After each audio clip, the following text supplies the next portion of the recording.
Hello बच्चों, चलिए आइए देखते हैं अगले क्वेश्चन को। ये भी क्वेश्चन आपके लिए मोस्ट इम्पोर्टेंट है। इसी चैप्टर का पार्ट 2 है। ठीक है, नियंत्रण और समन्वय चैप्टर का। ठीक है, इन एमसीक्यूज को आप अपनी कॉपी में बढ़िया से नोट करके बार बार रीडिंग करते रहना। क्लास को 1 2 3 बार आप देखेंगे, अच्छे से जरूर समझ में आएंगे। चलिए ठीक है, चलिए स्टार्ट करते हैं। देखते हैं, सबसे पहले कह रहा है मानव के शरीर के अंगों से संकेतों को कौन लाता है। जो आपका शरीर है उसमें कोई जैसे हमने यहाँ पर पिन को चुभोया तो यहाँ से जो चुभने के संकेत है वो कौन लेकर आता है। तो जो संकेत लेकर आता है वो है तंत्रिका तंत्र। क्या नाम है? तंत्रिका तंत्र। ठीक है, यानी मानव में संकेतों को कौन लेकर आएगा? तंत्रिका तंत्र। दूसरा का क्वेश्चन है, पहला हो गया। दूसरा कह रहा है दो तंत्रिका कोशिका के मध्य के खाली स्थान। खाली स्थान को क्या कहते हैं? खाली स्थान को कहते हैं सिनेप्स। वेरी वेरी इंपॉर्टेंट, इस चैप्टर का वेरी इंपॉर्टेंट क्वेश्चन। ठीक है, सिनेप्स। फिर क्या है, अगला क्वेश्चन कह रहा है मानव मस्तिष्क है वो किसके लिए उत्तरदायी है। तो मानव का जो मस्तिष्क है ये किसके लिए उत्तरदायी है? मस्तिष्क जो है सोचने के लिए उत्तरदायी है। सोचेगा भाई, हृदय की स्पंदन दर को बढ़ा घटा सकता है और शरीर का संतुलन बना सकता है। ठीक है, संतुलन बना। तीन काम देखा हमने, सोचने का काम करेगा, हृदय की स्पंदन दर यानी जो हृदय धड़कता है उसकी गति को बढ़ा भी सकता है और कम भी कर सकता है। ठीक है, और शरीर के संतुलन को बनाने में भी काम मस्तिष्क का होता है। ठीक है, अगला कह रहा है थायराइड ग्रंथि। जो थायरॉक्सिन हार्मोन्स है वो तो कहाँ से बनता है? तो थायरॉक्सिन हार्मोन थायराइड ग्रंथि से बनता है। ठीक है, तो उसने कहा थायरॉक्सिन हार्मोन्स है इसकी कमी के कारण जो थायरॉक्सिन हार्मोन के कारण जो होता है कौन सा होता है? थायरॉक्सिन हार्मोन के कारण जो हार्मोन के कारण जो रोग होता है वो कौन सा होता है? यहाँ पर लिख दीजिए जैसे थायरॉक्सिन हार्मोन की कमी, कमी के कारण कौन सा रोग होता है? तो घेंघा रोग होता है। कौन सा?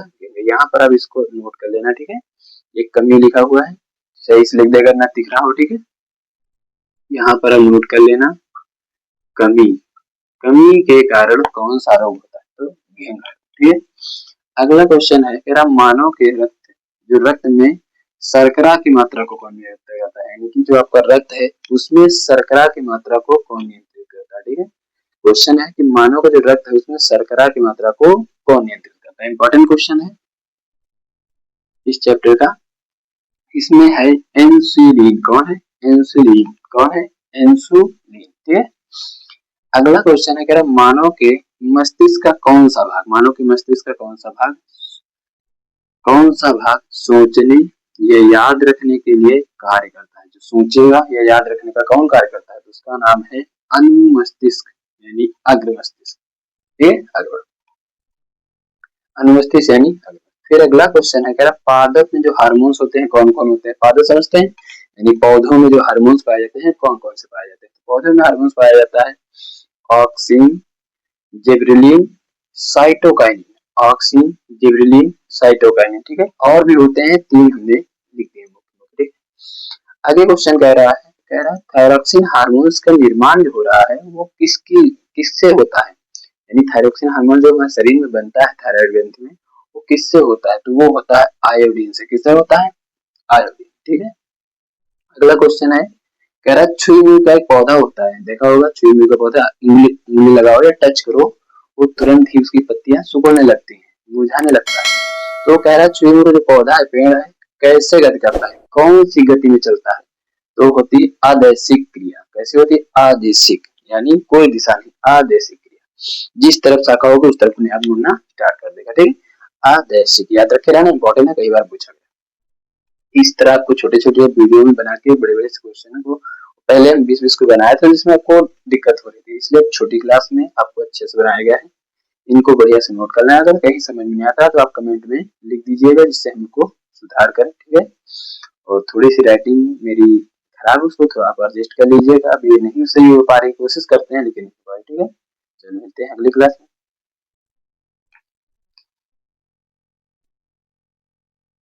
हेलो बच्चों, आज हम लाए हैं आपके लिए नियंत्रण और समन्वय चैप्टर एमसीक्यू पार्ट 3। ठीक है, चलिए आइए देखते हैं, स्टार्ट करते हैं।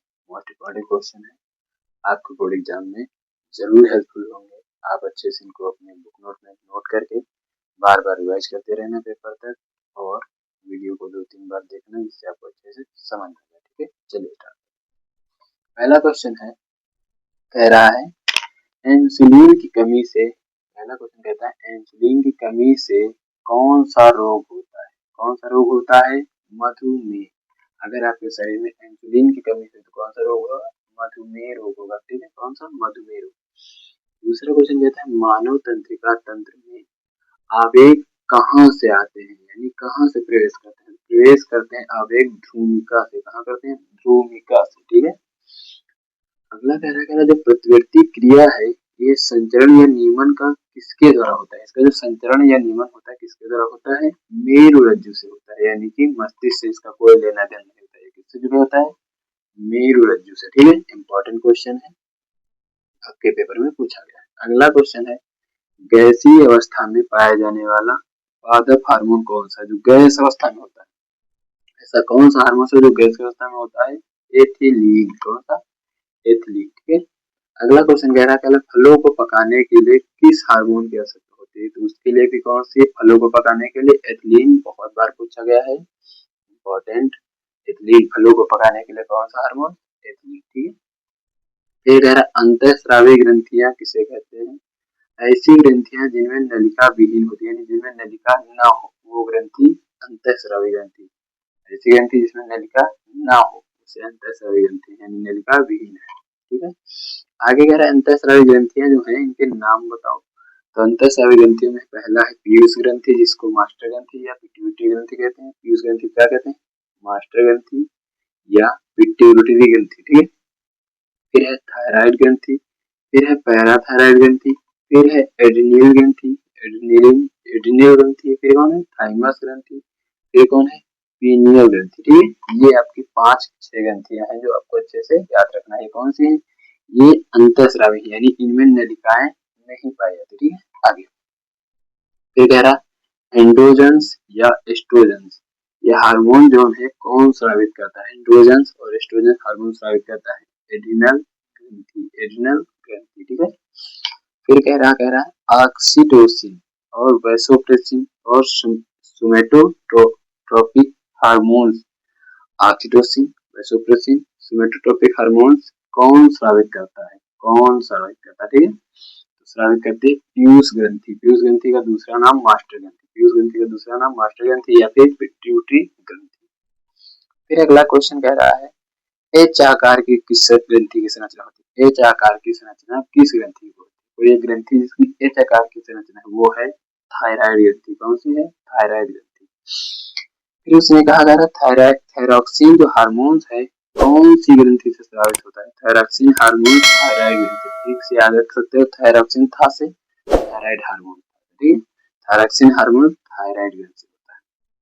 अगला क्वेश्चन है ये थायरॉक्सिन जो हार्मोन है मुख्यतः किसका उत्पादक है? किसके उत्पाद से बना है? तो ये आयोडीन के उत्पाद से बना है। किसके उत्पाद से बना है? आयोडीन के। ठीक है। आशा करते हैं आपको क्वेश्चन समझ में आए होंगे और आपके लिए हेल्पफुल हो रहे होंगे, आपके पेपर के लिए यूजफुल हो रहे होंगे। ठीक है। अगर आपको समझ में आ रहे हैं तो अच्छे से इनको अपनी कॉपी पे नोट कर लेना और बार बार रिवाइज करते रहना जिससे आपका पेपर अच्छा हो। ठीक है। चलिए मिलते हैं अगले वीडियो। ओके।